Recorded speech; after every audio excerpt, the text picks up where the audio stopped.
In this lesson, we will examine some key properties of triangles. To begin, a triangle is a polygon with three sides. The points where the sides intersect are called vertices. Here the vertices are labeled A, B, and C. Triangles also have three interior angles, and an important feature here is that the three angles in a triangle will always add to 180 degrees. So in this particular triangle, we know that w plus x plus y must equal 180. This means that if we know the measurements of two angles in a triangle, we can always find the third angle. So in this particular example, we know that w plus 21 plus 44 must equal 180. So we can solve for angle w by simplifying the left-hand side and then subtracting 65 from both sides to see that angle w is 115 degrees. Another important feature about triangles is that a triangle's longest side is always opposite its largest angle, and a triangle's shortest side is always opposite its smallest angle. So in this triangle, it appears that angle w is the largest angle, which means the side opposite angle w will be the longest side. Conversely, angle x appears to be the smallest angle, which means this side must be the shortest side. Now this property can be summarized as follows.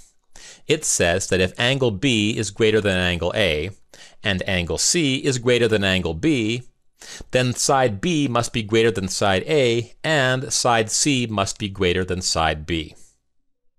Here's another important triangle property. The sum of the lengths of any two sides of a triangle must be greater than the third side.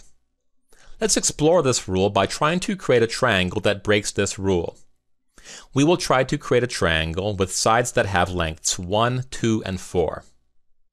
Notice that if we take the lengths of 1 and 2, we can see that their sum is less than the length of the third side.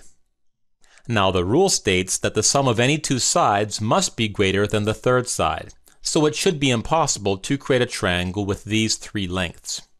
Let's confirm this.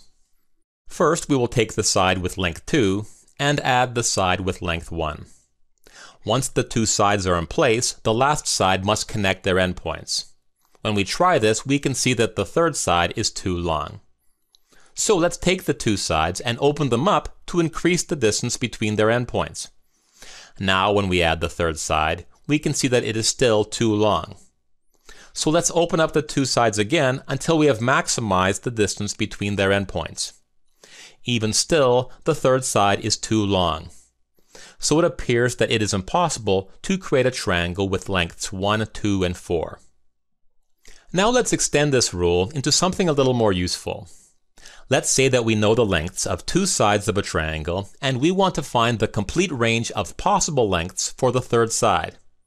So if the two given lengths are 3 and 7, what is the maximum possible length of the third side, and what is the minimum possible length?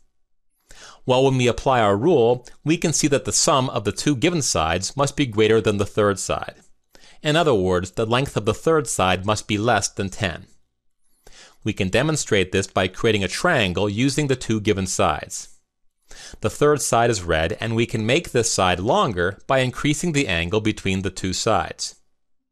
In fact, we can maximize the length of the third side by increasing the angle to 180, in which case the length of the third side is 10. Now, of course, we cannot have a triangle that has a 180 degree angle, so the third side cannot have length 10.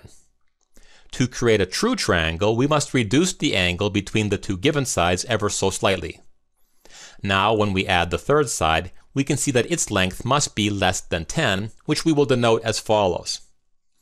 So the length of the third side must be less than 10, which is something we concluded earlier using our rule. Okay, now that we know the maximum length of the third side must be less than 10, what is the minimum length of the third side?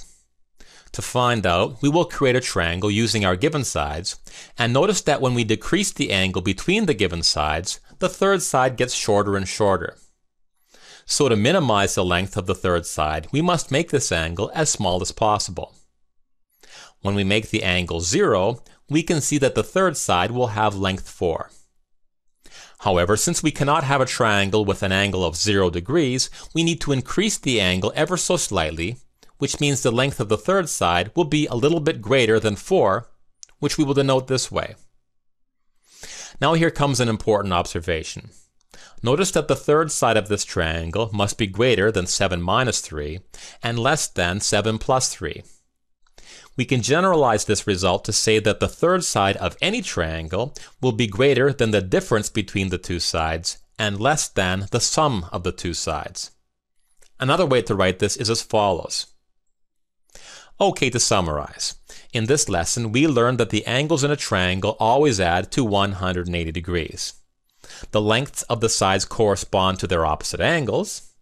The sum of the lengths of any two sides must be greater than the third side. And we learned that the length of the third side must be greater than the difference between the two given sides and less than the sum of the two sides.